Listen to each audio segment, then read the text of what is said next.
저는 오늘 이 심야 기도를 준비하면서 조용히 하나님 앞에 기도하면서 묵상을 해보았습니다.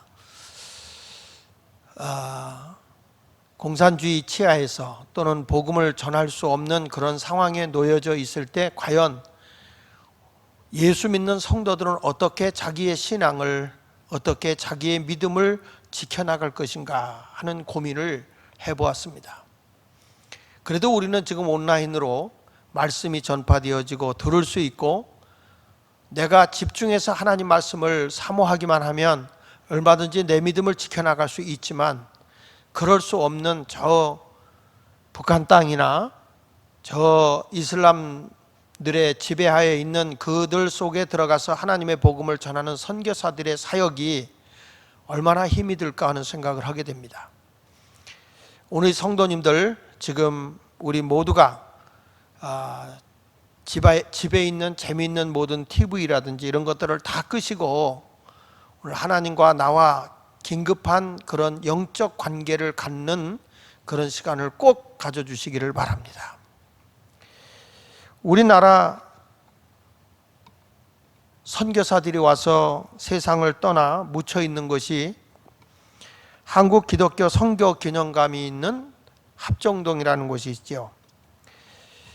그곳에 우리는 양화진이라고 하는 곳에 수많은 우리나라에 와서 선교사들이 복음을 전하다가 온 가족이 세상을 떠난 그런 분들을 모시고 있는 묘지가 있습니다. 10개국의 선교사들이 395명의 선교사들이 묻힌 곳입니다.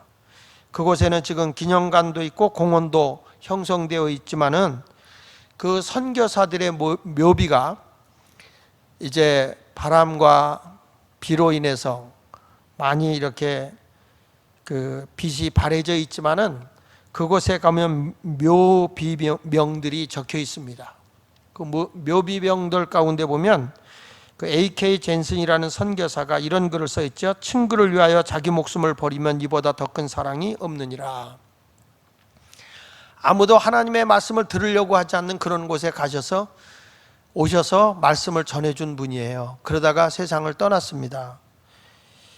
R. 캔드릭이라고 하는 분은 나에게 천의 생명이 주어진다 해도 그 모두를 한국을 위해 나는 바칠 것이다, 이런 글을 써놨습니다. 우리 감리교회 선교사인 아펜젤라 선교사는 거기에 이렇게 글을 써 있습니다. 나는 섬김을 받으러 온 것이 아니라 섬기러 왔습니다 라고 하는 그런 글을 남겼어요. 오늘 왜 내가 이런 말씀을 드리냐면, 이 사도행전을 제가 특별히 매일 저녁마다 말씀을 증거하는 가운데에서 1차 선교의 마지막 그 선교지를 맞춰 있는 곳이 바로 이 사도행전 14장이거든요. 그래서 이 14장에 있는 말씀을 통해서 1차 선교 사역이 주는 교훈이라는 제목으로 오늘 함께 은혜의 말씀을 나누고자 합니다. 바울과 바나바는 우리가 잘 아는 수리아 안디옥 교회를 크게 부흥시키고, 하나님께서 이 사도 바나바와 바울을 끄집어내서 선교사로 이방 나라에 복음을 전하러 가게 합니다. 그래서 이 수리아 안디옥에서 내려와서 실루기아에서 배를 타고 우리가 잘 아는 구브로 섬으로 갑니다. 구브로 섬으로 가서 그곳에서 살람이라는 곳, 사도행전 13장 5절에 보면 그 살람이라는 곳에 갔는데 거기는 유대인의 회당이 있어요. 유대인의 회당이 있다는 것은 하나님의 말씀을 접한 자들이 있는 곳이잖아요. 그러니까 유대인의 회당에서 하나님 말씀을 전하고 거기서 건너서 바보라는 지역으로 갑니다. 여기도 가보면 누가 있냐면 그 유대인 가운데에 있는 그 거짓 선지자라고 불려지는 마술사, 그 사람은 바로 바예수라고도 하고 엘루마라고도 하는데, 그런 사람이 이제 그 바보라는 지역, 그러니까 그게 우리가 아는 이 구브로 섬 안에 있는 큰 도시가 하나는 살람이고 하나는 바보예요. 그래서 이 바보라는 곳에 와서도 이렇게 하나님의 복음을 전하지만 그 총독 서기오에게 복음을 전하려고 할 때 바로 이 마술사라고 하는 이 엘루마라고 하는 이 사람, 바예수라는 이름을 가지고 있죠. 이 사람이 그렇게 회방을 놓고 복음을 전하지 못하게 해서 그 사람을 소경이 되게 했던 사건이 일어났던 곳이 바로 거기입니다. 바울이 복음을 전하러 다니는데 그렇게 어려움이 있었어요. 그래서 거기에서 그가 어디로 건너가냐면 바로 그 버가라고 하는 지역으로 넘어가서 그 버가라는 지역, 밤빌리아에 있는 그 버가를 지나서 그리고 간 것이 이제 그 비시디아 안디옥이라고 하는 것입니다. 그러니까 수리아 안디옥하고는 다릅니다. 비시디아 안디옥이라는 곳에 가서 하나님의 복음을 전하는데, 여기도 뭐가 있냐면 유대인 회당이 있습니다. 사도행전 13장 14절에 보면 유대인 회당에 들어가서 하나님의 복음을 전할 수 있었어요. 그러니까 유대인들이 이미 흩어져서 회당을 세우는데, 유대인들은 특징이 뭐냐면 10명만 모이면 회당을 세우게 돼 있어요. 유대인의 법이. 우리 한국 사람들도 이 다른 나라에 가서 보면 한국 사람들의 특징은 세 가정만 모이면 교회부터 세운다고 그러잖아요. 한국 사람들은. 중국 사람들은 식당을 세우고. 근데 이 유대인들은 가는 곳마다 10명 이상이 모이면 회당을 먼저 세우는 거죠. 그러니까 디아스포라라고 해서 유대인들이 흩어져서 이미 하나님의 복음을 들을 수 있는 거예요. 그러니까 이 바나바나 바울이 복음을 전하기가 쉬운 거예요. 이미 유대인을 통해서 하나님의 말씀, 메시아가 온다고 예언했던 말씀들을 다 들을 수 있었기 때문에 선교하기가 쉬운 것입니다. 그렇지만 그 비시디아 안디옥에서도 많은 사람들이 복음을 전하는데 그 마을에 있는 사람이 다 복음을 접할 수 있었다 그랬습니다. 유대인 가운데 시기하는 사람들이 선동을 해가지고 당시에 경건한 여인들 그리고 권력을 가지고 있는 사람을 선동을 해가지고 그렇게 이 비시디아 안디옥에서 바나바와 바울을 핍박하게 되고 학대하게 됩니다. 그럼에도 불구하고 바울은 그런 얘기를 합니다. 사도행전 13장 48절에 보면 영생을 주기로 작정된 자는 다 믿더라는 것입니다. 아무리 회방을 해도 영생을 주기로 작정된 자는 믿습니다. 자, 그리고 나서 거기서 핍박을 당하니까 바울이 어디로 가냐면 이고니온이라는 곳으로 가게 됩니다. 이 비시디아 안디옥에서 조금 내려오면 이고니온이라는 곳인데 그 이고니온에 가서 복음을 전하는데 거기 있는 사람들도 다 하나님의 말씀을 듣고 접하게 돼요. 그 말씀을 듣는 가운데에서 너무나도 큰 은혜를 받죠. 사람들이 막 예수를 믿으니까 그 비시디아 안디옥에서부터 내려왔고 또 거기에서 그 유대인들 가운데 선동을 해가지고 여기서도 이 바울이 복음을 전하지 못하도록 회방을 놓는 겁니다. 핍박과 학대를 당하는데도 그것에 하나님의 많은 기적과 표적이 일어나요. 그렇지만 하도 회방을 하니까 이 바울이 그곳에서 돌로 때려 죽이려고까지 하니까 그래서 바울이 그것을 피해서 내려간 것이 오늘 여러분들에게 말씀을 증거하려고 하는 루스드라라는 곳입니다. 루스드라. 근데 지금까지 하나님의 복음을 전했던 구브로 섬이라든지 비시디아 안디옥이라든지 이고니온이라고 하는 곳에는 회당이 있어서 복음을 전하기가 쉬웠는데 이 루스드라라고 하는 지역은 회당이 없어요. 회당이 없었다는 것은 뭐냐면 복음이 전혀 전해지지 않은 황무지 같은 곳이라는 겁니다. 어찌 보면 이방인의 복음을 전하는데 바울이 순수한 이방인들만 모여있는 복음을 전혀 듣지 못했던 사람들만 있는 첫 이방 선교지라고 할 수 있을 정도로 이 루스드라라는 곳에 가서 복음을 전하게 됩니다. 여러분, 이 복음을 전한다는 것이 얼마나 힘들어요. 저도 시골에 우리 동네에서 대부도라는 동네에서 우리 가족만 예수를 믿었거든요. 그런데 그 지역에 있는 분들이 다 우리 가정을 핍박하고 학대하는데 얼마나 예수 믿기가 어려운지 몰라요. 예배당 갔다 주일날 예배당 가려고 그러면 동네 사람들이 교회 가면 뭐 밥 먹여주냐, 교회 가면 누가 농사 지어주냐, 교회 가면 누가 나무 해다 주느냐, 이렇게 조롱하고 별소리를 다 들어요. 그렇다고 우리 집이 그 동네에 사는 집보다 잘 사는 집도 아니니까 사람들이 조롱하고 핍박을 해요. 그러니까 복음이 전해지지 않는 곳에서 예수를 믿는다고 하는 게 상당히 힘들고 어려운 거예요. 근데 이런 곳에서 바울이 복음을 전하는데 이 루스드라에 복음을 전하는 가운데서 보니까 거기에 누가 등장하냐면 한 안진뱅이가 말씀을 듣는 겁니다. 그 말씀을 듣는데 바울이 볼 때 전혀 믿음이 없던 사람인데 말씀을 듣는 중에 구원을 받을 만한 믿음이 그에게 보였다는 거예요. 그래서 나면서부터 안진병이 된 그 사람을 바울이 명령해서 고쳐진 사건이 이제 루스드라에서 일어나면서 이방인의 복음의 폭발적인 그 발화점이 되는 거예요. 그 성령의 역사가 나타나는 것이죠. 그래서 우리는 이 하나님의 선교 역사, 1차 선교 역사를 하는 가운데서 바울이 가지만은 혼자 가는 것이 아니라 성령의 인도함을 받으면서 하나님이 일하시고 하나님이 통치하는 가운데에서 이 놀라운 역사가 일어나기 시작하는 것이죠.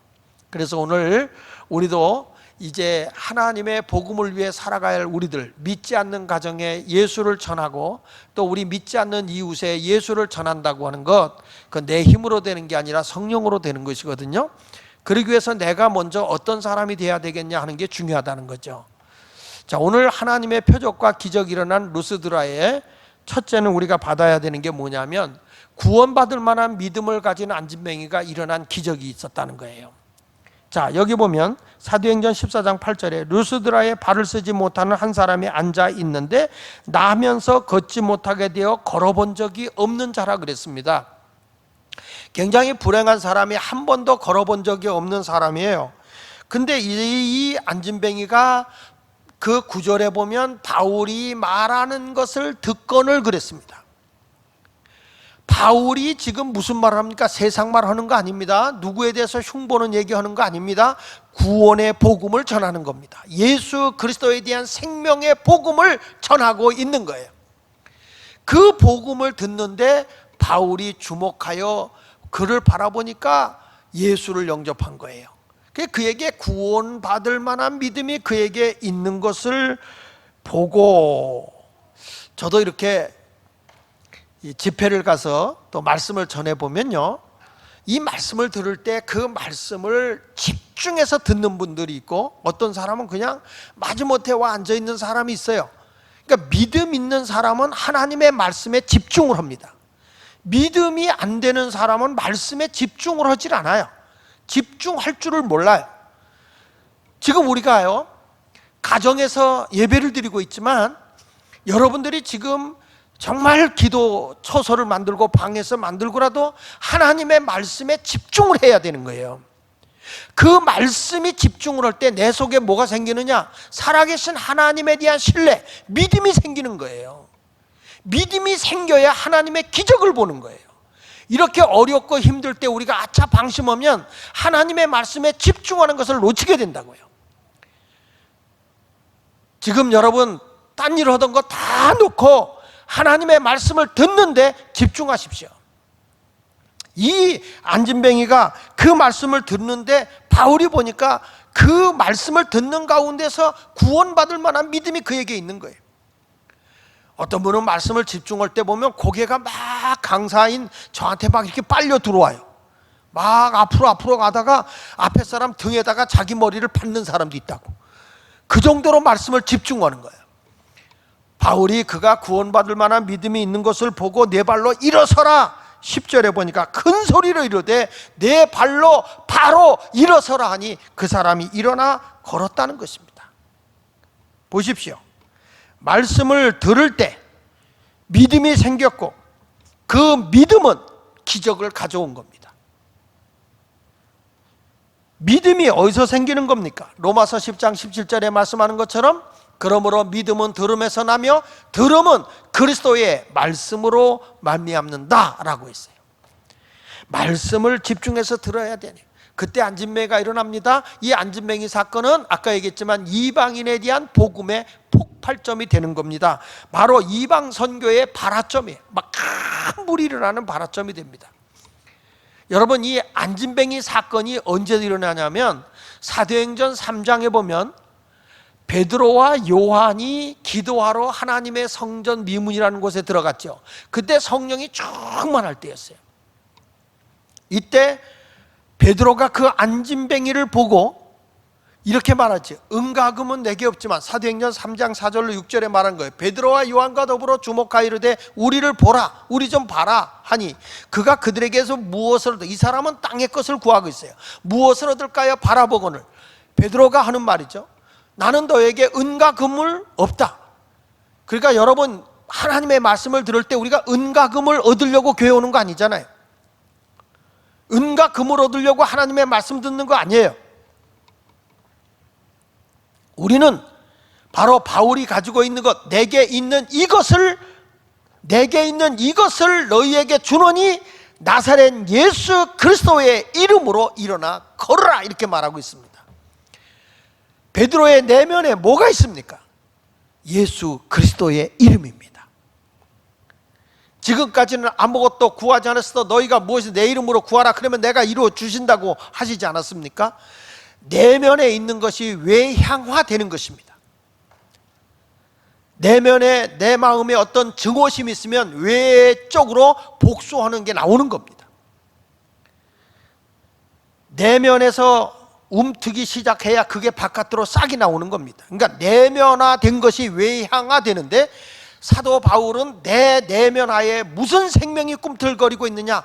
복음의 주체 되신 예수 그리스도이십니다.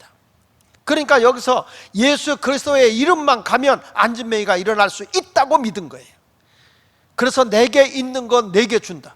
바울은 이런 고백을 합니다. 갈라디아서 2장 20절에도 그가 말하지 않습니까? 내가 그리스도와 함께 십자가에 못 박혔나니 그런즉 내가 사는 게 아니요 오직 내 안에 그리스도께서 사신 것이다. 내면에 누가 계시느냐? 예수 그리스도가 계신 것이다. 그래서 21절에 그렇게 말합니다. 이제 내가 육체 가운데 사는 것은 나를 사랑하사 나를 위하여 자기 자신을 버리신 하나님의 아들을 믿는 믿음 안에서 사는 것이다 라고 갈라디아서 2장 20절 하반절에 말씀하고 있는 거예요. 그러니까 자기는 오직 믿음 안에서만 산다. 나는 육체대로 살지 않는다. 내 욕심대로 살지 않는다. 내 안에 계신 그리스도만을 위해 살아간다. 자, 초대교회에 이런 놀라운 역사가 일어나고 나서 어떤 일이 일어나죠? 초대교회의 부흥의 발화점이 되는 거예요. 그러니까 이방의 선교의 발화점을 위해서 하나님의 복음인 예수 그리스도가 전해질 때 그 구원받을 만한 믿음이 그에게 있는 것을 보시고, 그리고 그 속에서 하나님의 역사가 나타난 것입니다. 여러분, 이렇게 하나님의 말씀, 내게 있는 예수 그리스도를 전해준다는 것, 얼마나 큰 능력인지를 우리는 믿어야 되는 거예요. 사도행전 20장 9절에 보면 유두고라고 하는 청년이 등장합니다. 근데 이 청년은 보십시오. 유두고라는 청년이 창에 걸터 앉아 있다가 깊이 졸더니, 바울이 하나님의 말씀을 강론하고 있습니다. 그런데 유두고라는 청년이 앉을 자리가 없어서 창가에 앉아 있어요. 보면 창가에서 바깥에 가는 사람도 보고 세상의 구경도 하고 말씀도 듣고, 그게 무슨 집중이 되겠습니까? 지금 이 시간에 집에서 이 유튜브로 예배를 드리지만 바깥에 TV도 틀어놓고 뭐 이것저것 하면서 마치 줄타기 하는 것 같이 있다면 여러분이 지금 집중할 수가 없을 거예요. 여기에 안진뱅이, 태어나면서부터 한 번도 걸어본 적이 없는 이 안진뱅이는 바울의 말씀을 들을 때 집중하여 듣다가 그의 마음속에 믿음이 생겨서 기적을 경험했는데, 이 사도행전 20장 9절에 있는 유두고라 하는 청년이 창에 걸터 앉아 깊이 졸더니 바울이 강론하기를 더 오래 하매 졸음을 이기지 못하여 3층에서 떨어지거늘 일으켜보니 죽었는지라 그랬어요. 그러니까 지금 이 집회가 얼마나 소란해졌겠습니까? 창터에 걸터 앉아서 죽었으니까, 줄타기를 하다가. 하나님의 말씀을 집중하지 못하면 사람들이 이렇게 영이 어두워지게 되고 하나님의 말씀이 피곤해. 하나님의 말씀이 내게 은혜가 안 돼. 능력으로 나타나질 않는 거예요. 바울이 똑같은 보석 같은 말씀을 증거하고 있을 때 안진뱅이였던 사람은 집중해 들음으로 기적을 경험했고, 유두고라는 사람은 방심하고 그냥 지루하게 느껴서 졸다가 떨어져 죽는 불행한 사람, 물론 베드로가 나중에 데려가서 기도해 주어서 살아나긴 하지만 얼마나 그 집회가 혼란이 왔겠어요. 오늘 이 말씀을 듣는 우리 유튜브로 말씀을 듣는 우리 성도님들, 하나님 말씀 듣는데 집중하십시오. 거기에 기적이 일어나는 것입니다. 우리가 아는 예수님께서 마르다와 마리아의 가정에 예수님이 방문하게 됩니다. 그때 그의 언니 마르다는 아주 예수님 섬기기를 좋아해서 음식을 막 만들고 있고, 마리아는 말씀 듣는 걸 좋아해서 예수님의 발 앞에서 말씀을 듣고 있었죠. 그때 마르다가 바빠 죽겠는데 말씀만 듣고 있는 마리아를 나무라면서 예수님 나 좀 도와주라고 하세요. 그랬더니 예수님이 아니다, 마리아는 좋은 편을 택했다, 이렇게 말해요. 누가복음 10장 38절에 보면 그들이 길 갈 때 예수께서 한 마을에 들어가심에 마르다라 이름하는 한 여자가 자기 집으로 영접하더라. 그에게 마리아라 하는 동생이 있어 주의 발치에 앉아 그의 뭘 듣더니? 말씀을 듣더니 그랬어요. 말씀을 듣더니.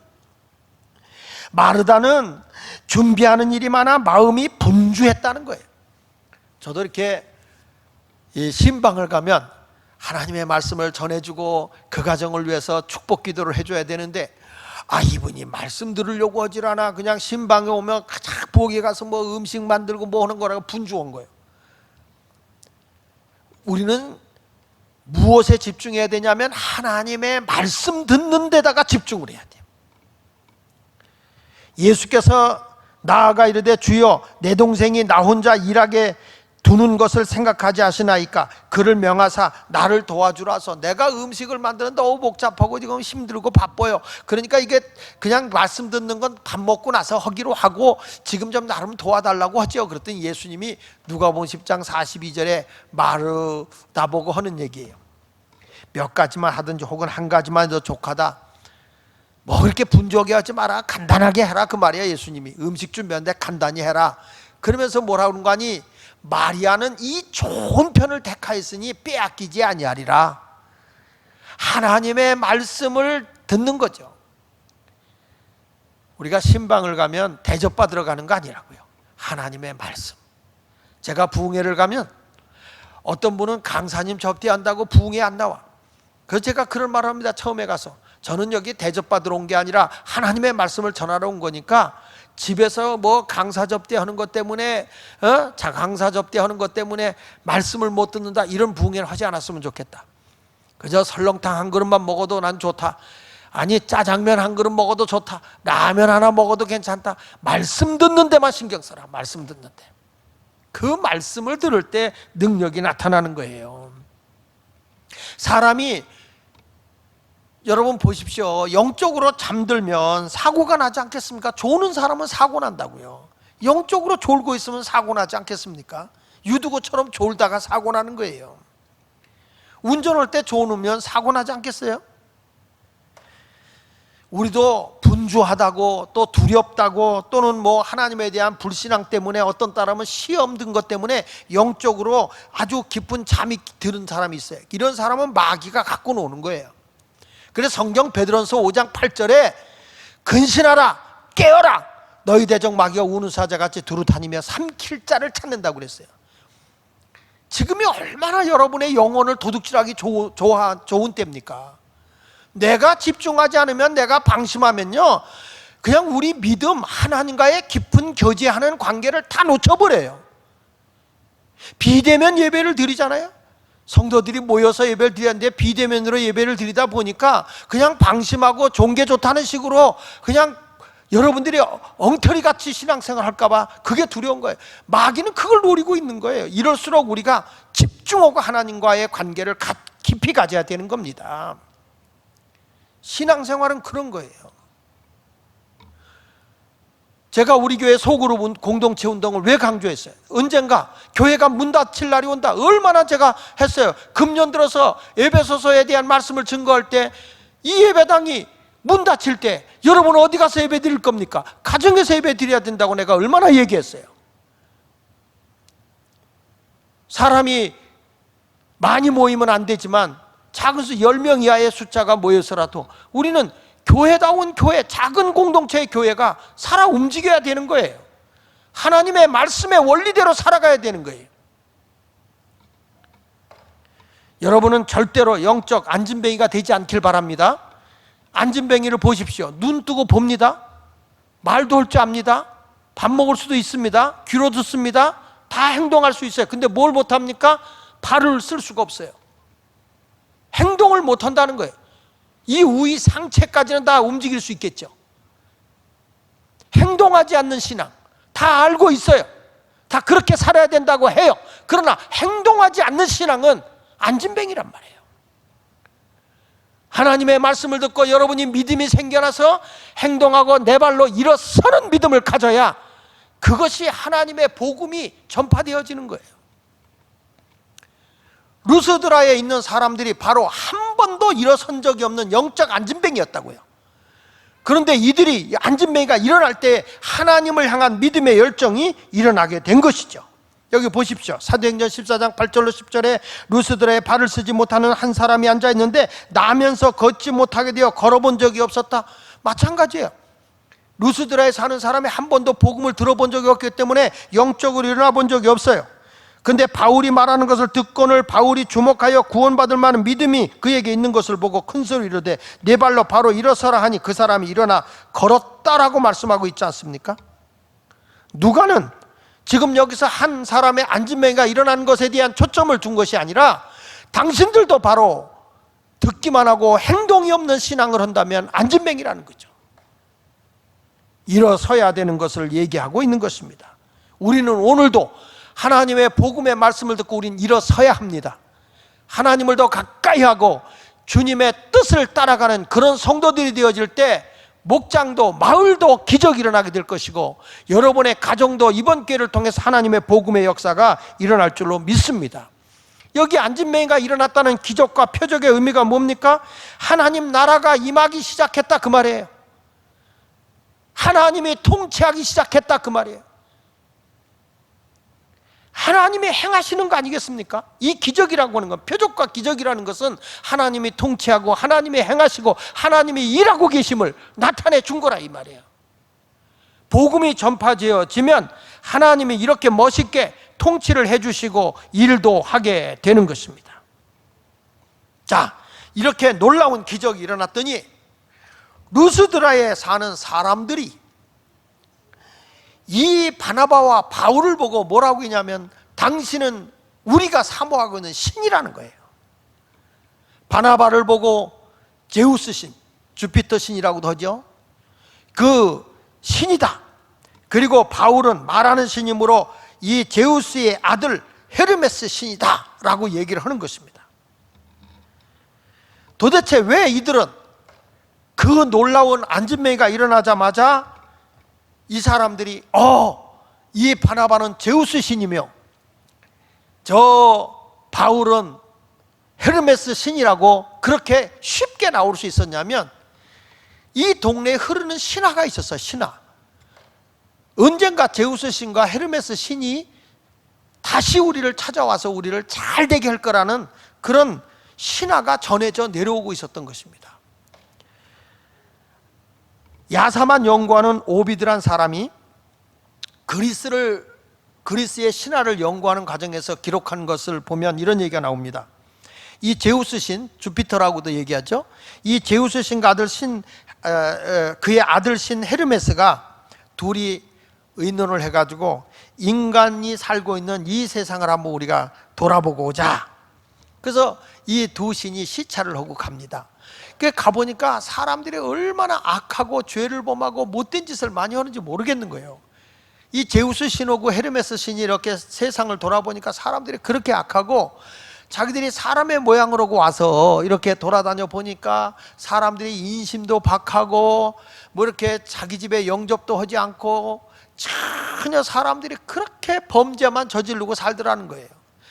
그래서 너무너무 이 제우스 신하고 헤르메스 신이 실망을 하고 인간 세상에 참 사람들이 못됐구나. 그리고 실망하고 돌아가려고 저녁 때 이렇게 오는데 밤이 캄캄한데 산등성 위에 불이 반짝반짝하니까 헤르메스 신이 뭐라고 한 거니? 저기만 한 번만 더 갔다 오자고. 그리고 우리 가자고. 그래서 거길 가서 문을 두드렸더니 하얀 머리에 허연 수염을 한 할아버지 한 분이 나오더니 얼마나 아주 지극정성하게 그를 영접하든지 방으로 들이고 그저 음식도 맛있게 이렇게 대접해주고, 그리고 따뜻한 방으로 모시고서 편히 쉬라고 그렇게 얘기하는 거예요. 여러분, 이건 신화니까 너무 집중해서 듣지 않아도 됩니다. 근데 이거 신화적인 얘기예요. 그리고 이제 돌아갔어요. 돌아가서 인간 세상이 너무 악하니까 이 세상을 좀 심판해야 되겠다. 그래서 이 제우스 신하고 헤르메스 신이 이 세상을 물로 심판하기로 하고 다 심판해서 사람을 다 쓸어버리기로 결정을 합니다. 근데 그때의 헤르메스 신이, 그러나 저 산 중턱에 우리가 돌아올 때 마지막에 봤던 그 사람만큼은 우리가 좀 잘 좀 돌봐주면 어떻겠느냐. 그 좋은 생각이다. 그래서 그 할아버지한테는 건강도 주고 많은 재물도 줘서 크게 장수하면서 부유하게 잘 살았다는 거예요. 그래서 이 동네 루스드라에 사는 사람들이 언젠가 우리 그 제우스 신과 헤르메스 신이 다시 오게 될 때는 우리도 그 할아버지 같이 우리도 잘 영접하고 잘 대접을 해서 우리도 이 세상에서 좀 부귀를 누리고 건강한 삶으로 장수하고 살자. 그 신을 기다리고 있었던 거예요. 이게 전해 내려오는 그 루스드라의 신화였습니다. 그런데 바나바와 바울이 그 안진뱅이를 일으키는 걸 보다가 이 마을에 사는 모든 사람들이 신이 사람의 모양을 하고 우리에게 왔다. 그래서 바나바는 제우스 신이고 바울은 헤르메스 신이다. 우리가 저들을 잘 모시면 우리도 같이 복받지 않겠느냐 라고 해서 제사장이 소와 화환을 가지고 와서 그들을 섬기려고 찾아온 거예요. 그러니까 이것을 보면 루스드라라고에 사는 사람들은 하나님의 복음을 듣기보다는 자기 생각, 자기 사상, 자기 마을에 흘러내려오는 신화를 더 신뢰하는 거예요. 그리고 뭐에 대해서 얘기합니까? 자기들이 부와 장수와 영광을 위해 살려고 하는 거 아니겠어요? 이것이 바로 기독교와의 차이인 거예요. 기독교는 언제나 하나님의 영광을 위해 살아야 되는 건데 세상 사람들은 모든 욕심이 다 자기중심적인 거예요. 그래서 여기서 보면 이제 이 바울에게 와서 막 화환을 가지고 와서 제사를 드리고 막 신격화하는 거죠. 신이다, 신이 온 거다. 왜냐하면 자기들이 기다렸던 그 신이 왔다는 거죠. 자, 그때 사도행전 14장 13절에 바울이 이런 거 보십시오. 시외 제우스 신당의 제사장이 소와 화환들을 가지고 대문 앞에 와서 무리와 함께 제사하고자 하니, 자기들이 믿고 있는 신화대로 하려고 하는 거예요. 갑자기 뭐 안진뱅이 하나 일으켰다고 해서 뛰어나와서 뭐 하려고 한 게 아니라 그 루스드라에 흐르는 신화를 그대로 믿어버린 거죠.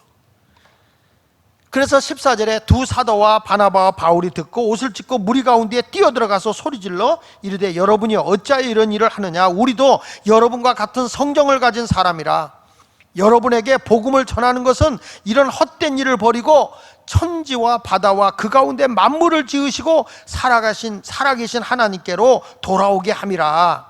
하나님이 지나간 세대에는 모든 민족들로 자기들의 길들을 가게 방임하셨으나 그러나 자기를 증언하지 아니한 것이 아니니 곧 여러분에게 하늘로부터 비도 내려줬고 결실기를 주시는 선한 일도 하다 음식과 기쁨으로 여러분의 마음에 만족하게 하셨느니라. 그러니 내가 지금 이런 걸 못하게 하려고 온 거다. 창조주 하나님만을 믿어라. 너희의 모든 것에 필요를 공급해 주시는, 모든 것을 주관하시고 섭리하시는 하나님만을 예배하라. 그리고 극구 말려서 제사를 못 드리게 한 겁니다. 18절에 이렇게 말하여 겨우 무리를 말려 자기들에게 제사를 못하게 하니라. 제가 살던 고향 이 대부도는 아주 우상을 많이 섬기던 곳이에요. 그래서 가보면 뭐 형제 바위가 있고 뭐 형제 나무가 있고 뭐 성황당이 있고 이런 데 가서 그 소원을 아뢰고 뭐 그 전설적인 얘기들이 굉장히 많아요. 신격화하는 그런 것들이. 그래서 뭐 무슨 날 되면 거기 가서 제사 드리고 뭐 별짓들을 다 해요. 이런 곳에 예수를 믿게 한다는 게 쉬운 것은 아닌데 그런데 놀라운 건 복음은 능력이 있어서 저들이 듣든지 아니 듣든지 말씀을 전하면 하나님이 새로운 변화를 가져다 준다는 거예요. 여러분, 우리도 말씀을 듣고 믿으면 하나님께서 역사하실 줄로 믿습니다. 자, 이렇게 창조주 하나님을 증거하고 우리를 구원해 주시는 예수 그리스도를 루스드라가 담대하게 루스드라에서 바나바와 바울이 복음을 전하게 한 것이죠. 자, 이렇게 복음을 전하고 막 하는데 위에서 비시디아 안디옥에서 그리고 이고니온에서 복음을 전할 때 하나님의 역사를 많이 경험했지만 거기에 또 반대하는 안티 세력들이 여기까지 내려서 선동을 해가지고 이 루스드라에서 이 엄청난 일을 행합니다. 무슨 일이냐면 바나바와 바울이 있는데 바울에게 돌을 던져서 바울을 죽게 하잖아요. 근데 여기서 우리가 본받아야 할 바울의 발자취를 좀 보겠는데 사도행전 14장 19절부터 보면 이런 말씀이 나와요. 유대인들이 안디옥과 이고니온에 와서 무리를 충동하니 그들이 돌로 바울을 쳐서 죽은 줄 알고 시외로 끌어내쳤다. 금방 지금까지 어떤 사람으로 봤어요? 제우스 신과 헤르메스 신이 사람의 모양으로 이렇게 변화돼서 내려왔다. 그리고 그를 위해 신으로 모시려고 했던 사람들 아닙니까? 근데 이런 사람들이 선동을 당하는 순간에 돌을 들어서 바울을 쳐서 죽이는 거예요. 사람들이란 생각은 그런 겁니다. 그래서 우리는요, 하나님의 복음으로 튼튼하게 무장을 하지 않으면 주변에서 지금이 참 우리의 믿음 지키기가 어려운 시점 아닙니까? 오늘도 같이 우리 교육자님들과 같이 식사를 하는데 목사님 그랬더니 우리 윤 목사님이 보니까 우리 목사님 전도사님 그랬더니 같이 밥 먹는 사람들이 이상한 눈으로 우리를 쳐다보더래요. 마치 교회 다니는 사람들은 코로나19를 옮기는 사람같이 그렇게 여기고 있어요. 모든 코로나19는 기독교인만 찾아다니는 줄 알아요? 여러분, 이렇게 예수를 믿고 예수를 전한다는 게 쉬운 일은 아니에요. 이럴 때라도 우리는 어떤 사람이 되느냐?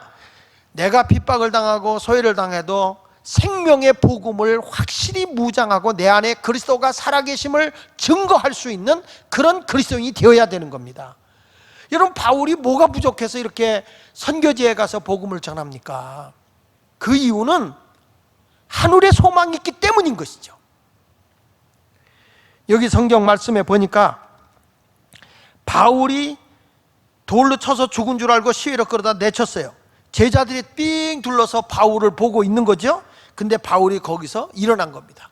아마 죽었었다가 일어난 건지 기절했다 일어난 건지 거기다 죽은 걸로 알았던 것 같아요. 일어나서 바울이 멈추지 않고 어디로 갔냐? 제자들이 둘러섰을 때 바울이 일어나 그 성에 들어갔다가 이튿날 바나바와 함께 어디로 갔다고 그랬냐? 더베로 갔다는 거예요. 바울은 멈추지 않고 바로 그 옆에 더베라고 하는 곳에 가서 또 복음을 전합니다. 그리고 거기다 교회를 세우고 거기서 예수님의 제자를 세우는 겁니다. 선교를 한다는 것이 이렇게 고난이 오고 힘든 일이지만은 그래도 멈추지 않고 바울은 복음을 전하는 거예요. 이 더베라고 하는 지역은 바울이 선교의 1차 선교 여행의 이제 전환점이죠. 거기까지만 선교하고 돌아오는데 우리가 생각해 볼 게 있어요. 그게 뭐냐면 바울이라는 사람이 지금까지 보면 수리아 안디옥에서 그가 어디를 갑니까? 우리가 잘 아는 대로 그는 그 섬 구브로 섬을 통해서 그리고 더베로 버가로 그리고 비시디아 안디옥으로 그리고 이고니온으로 루스드라로 그리고 더베로 왔다가 그 더베에서 지금 어디로 오면 되냐면 바로 밑으로 내려오면 다소고 거기서 조금 더 내려가면 안디옥이에요. 수리아 안디옥이에요. 그게 가까워요. 거기서 내려가면. 근데 바울이 글로 가지 않고 왔던 길로 되돌아가는 거예요. 바울이. 이해하잖아요. 이해가 안 되지 않습니까? 지금까지 얼마나 많은 핍박과 생명의 위협을 당했어요. 그리고 반대하는 세력들이 얼마나 많습니까? 근데 바울이 그냥 내려오면 쉬운데 내려오지 않고 다시 더베에서 전환점을 돌려서 루스드라로 이고니온으로 그리고 비시디아 안디옥으로 이게 다시 역으로 가는 거예요. 왜 바울이 그렇게 해서 내려와 가지고 다시 그가 버가를 거쳐서 아탈리아로 해가지고 안디옥으로 이렇게 건너왔느냐? 그 이유가 도대체 뭐냐? 그 이유를 보니까 첫째가 제자 양육을 위해서인 거예요. 사도행전 14장 21절에 보니까 복음을 그 성에 전하여 많은 사람을 뭘로 삼고? 제자로 삼고 그랬어요. 제자로 삼고.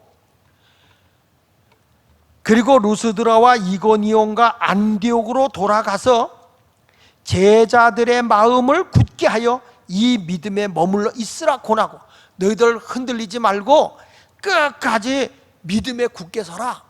저들을 예수님의 제자로 세워놓고 그리고 교회를 잘 돌보게 하는데 너희들에게 절대 믿음이 흔들리지 마라 하면서 이런 말을 하는 거예요.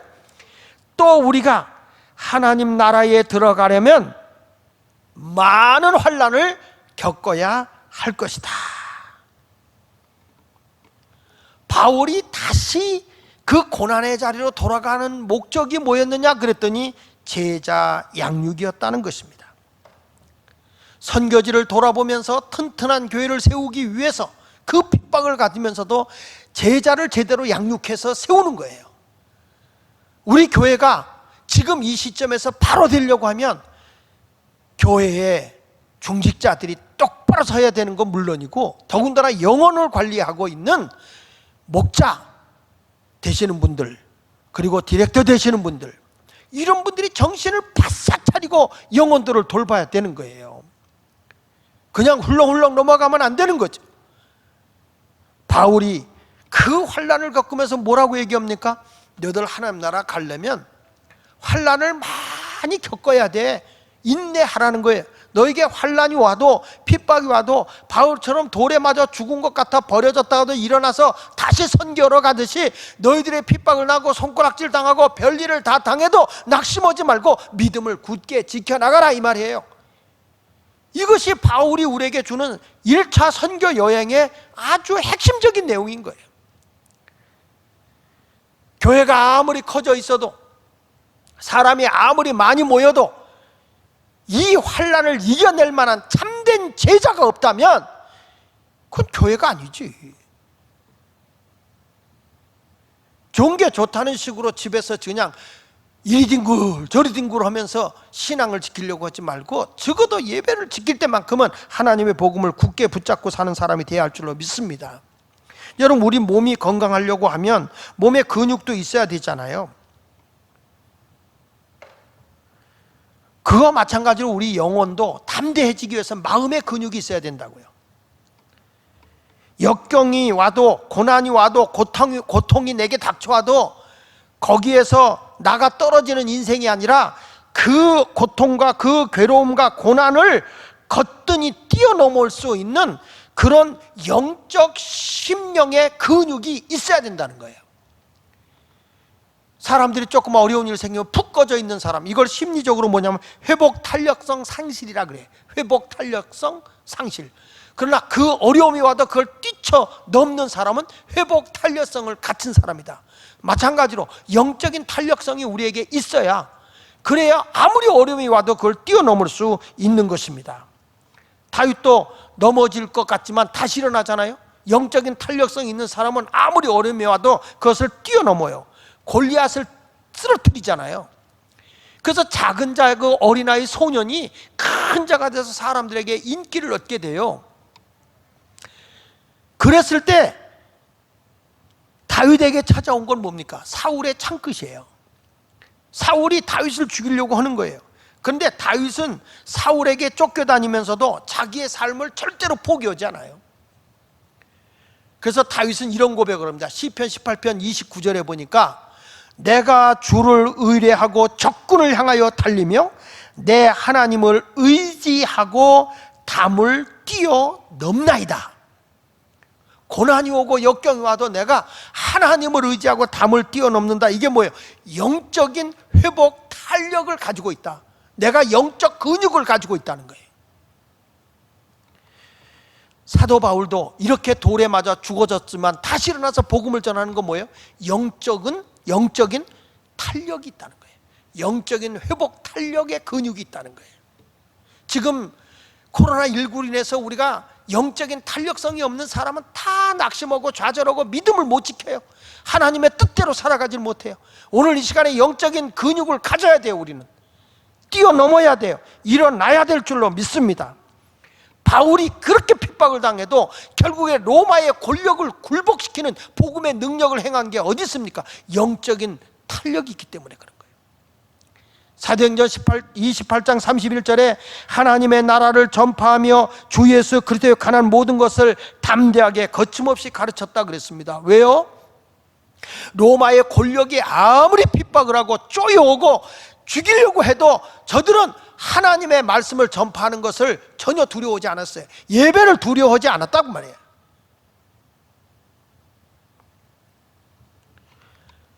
바울은 이러한 건강한 교회를 세우기 위해서 핍박이 와도 넘어지지 말고 다시 일어나라. 그리고 제자를 양육해서 세운 거예요. 그리고 보십시오. 각 교회를 관리할 장로 지도자를 세웁니다. 성경 말씀 사도행전 14장 23절 이하에 보니까 각 교회에서 장로들을 택하여 금식기도하며 그들이 믿는 주께 그들을 위탁했다. 지도자들을 택한 거예요. 각 교회에서 장로들을 택하여 금식기도하면서 자, 저를 믿는 분들 다 관리, 교회라고 하는 것은 건물이 아니잖아요. 믿는 자들을 잘 관리해 줘라. 우리 장로님들이 또 디렉터님들이 다 영혼들이 어떻게 되고 있는데 목자들이 어떻게 신앙생활하고 있는지 교인들을 잘 관리해 줘야 되는 거예요. 그걸 위탁해 준 거예요. 교회 못 와도 그냥 나 못 온다 그러고 평신도와 똑같이 앉아 있다면 교회 무슨 교회 중직자들이라고 얘기할 수 있겠습니까? 보십시오.